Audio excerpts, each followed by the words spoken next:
Oh, here's one we don't get very often. Here's a little gem for you. I'm not exactly sure the year. This was a sandblasted. Looked like somebody started a project with it. It's definitely a flat fender, probably mid 40s, early 40s, 44, somewhere in there. And it does have a few issues on it, but it's actually pretty good, especially depending on where you're at and where you're dealing with. Now you could go back to restoration, or this would make a pretty killer little rat rod as well. I'm going to show you everything on it as if you were standing here in person. If you're not familiar with this, it's a Willy's Jeep, otherwise just known as Willy's back in that time. Still known as Jeep for today, but just historic. Some interesting knowledge. I'm not going to give you too much on that. You can look it up. You may already know. Did some weird things in these years. They put wood in to support a lot of the subframe as far as like your torque pockets, what we consider today a torque pocket. So if you see an area that doesn't have or has some holes in it, I'll point that stuff out to you. And that was previously wooded and whatnot. So you see it every once in a while. Even 60s Jeeps will have it sometimes. So okay. So without further ado, let's real quick. It is been sandblasted, so you're starting to get some oxidized metal, that browning of the metal from bare metal coming out. It's not been any way, shape, or form protected once it was sandblasted. So if this doesn't get treated, obviously this will turn into more oxidation, eventually turning into surface rust and scaling, and then you got holes. So definitely, it's far from that, especially in our climate.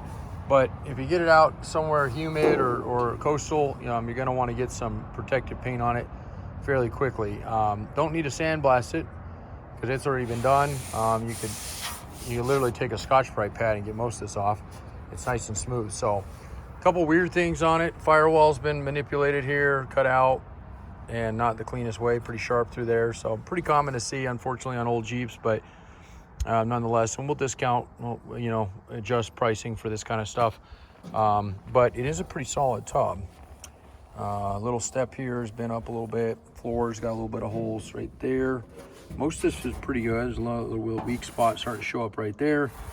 And then there's actually that's that one. This is another hole they have that wasn't factory. The instrument is pretty dang clean, actually really nice. Floors back here, see, look, there's your wood there.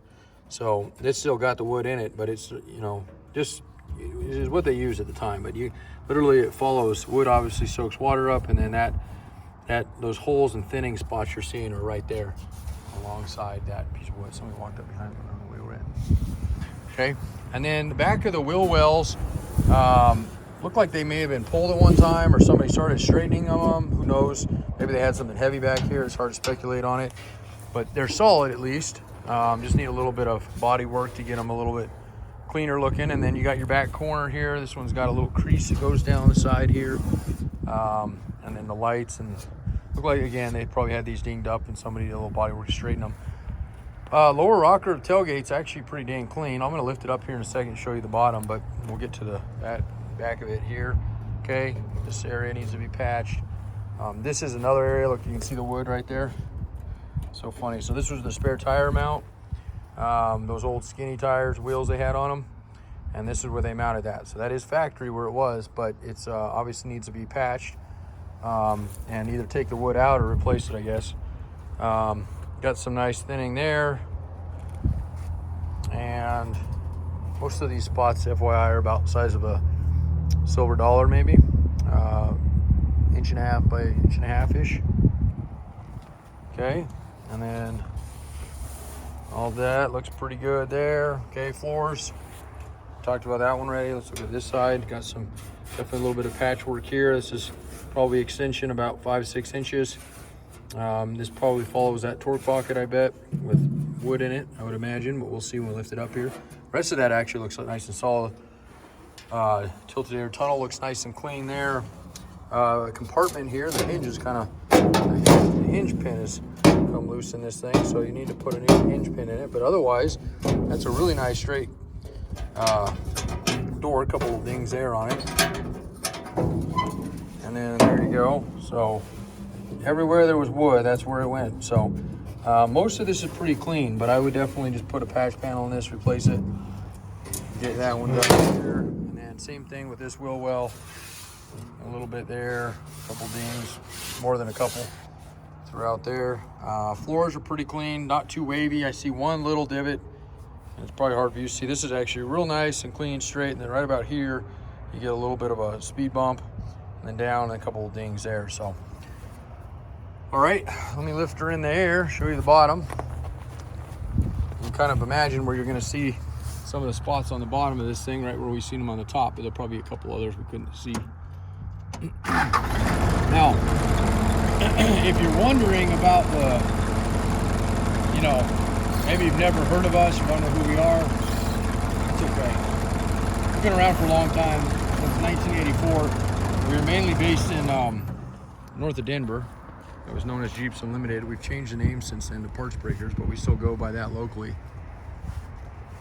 And I give you that little bit of history because in 18 years that I've been doing this, I've never had a tub, even with the issues this one has, which obviously are extensive for that torque pocket there, that one there, all the wooded areas, okay, are gonna need to be reboxed in. And that one there, that one there, and that one there. So, and then you got, I don't know if I showed you that one there. So most of, and you know, look, you literally put wood in every single. So I take it out and fix it the right way, more modern. But if you're going for a classic restoration, you're gonna want to put all that crap back in there. It's not crap to those guys, shouldn't say that. But okay, there's your corners. There's your rocker for your tailgate again. That corner there. There's that rust we were seeing up in that area. It's not so much into the actual corners. It's just in these torque pockets. Or bracing, whatever you want to call them. We call them torque pockets, that's what they call them on the new ones. But the wheel wells are actually real solid. Pinch wells look good on them, even up into this area. So again, it kind of just depends on what yours is. If yours is better than this, then obviously don't buy this one. But if you're working with not much or Fred Flintstone style, this might be a good option for you. Anyway, back to a little history on us. In 18 years that I've been doing this, and I know probably previously they did a few of these, but we don't do a lot of these. So if you're you know, in the position where you're not quite ready for it, or maybe look for another one down the road through us, it's not going to probably happen through us. And I hate to say it like that, but that's the truth. I rarely buy these. This was a friend of mine that found this for us, and I know we've had requests on them, so I thought, what the heck, we'll throw it up and see what we can do on it. They're hard enough to find, and the biggest issue for us is that we create an entire inventory for every vehicle we bring in here. While this doesn't have a ton of parts to it, there's enough, and since we don't get them in enough, they don't make a lot of sustainable sense for us. When we get them, like I said, we usually just try to pass them on as complete as we can to somebody who's rebuilding one. This is how we got this tub, so this is how you're getting it. With that said, I don't have many other parts for it. I might have a set of, very iffy, but I might have a set of axles, or you get a hold of a set, but that's about it. I don't think I have, definitely don't have a frame, nothing else. So don't hold your breath for us to get anything else like this, but if you are looking for one, I'd be happy, like I said, to pass the deal down the road and get you pricing on it, get you delivered. We do freight delivery these things. Actually, we have a hot shot crew right now running from now up until into January weekly. That goes to every 2 weeks, and then eventually in the summer once a month. So it's definitely a good time of year to jump on one of those loads, especially if you're East Coast, Midwest, or West Coast, because we can save you a little bit of money versus having to crate it. Crate costs on these right now run about 400 bucks, so you save that. And then also freight on dimensional freight quotes right now with YRC going bankrupt are running around $1,000. So you can pay 1,500 bucks when we're not doing the hot shot. You can expect to pay between 500 and 1,000 at the very most, and that's going to be for those real extended reach areas like Maine, some parts of Montana, Wyoming, because they're just more rural. But normally we can get it down that 5 to 750 range is pretty average. So all right, so again, 303-666-9020. I'll get some photos of the bottom here to get them up on the ad, and then if you have any questions, comments, concerns, feel free to give us a shout. And we'd be, you know, if you know the year of this thing, or think you know the year, give me a holler, shoot me a message. I you know, I still love to learn stuff. It might not sound like that today, I'm a little tired, but just because it's cold out here, about 30, about 24 degrees looks like. So not that it's blue skies though, can't complain about that. Yesterday it was like a blizzard for the first 2 hours of the morning. All right, take it easy. Merry Christmas, happy holidays.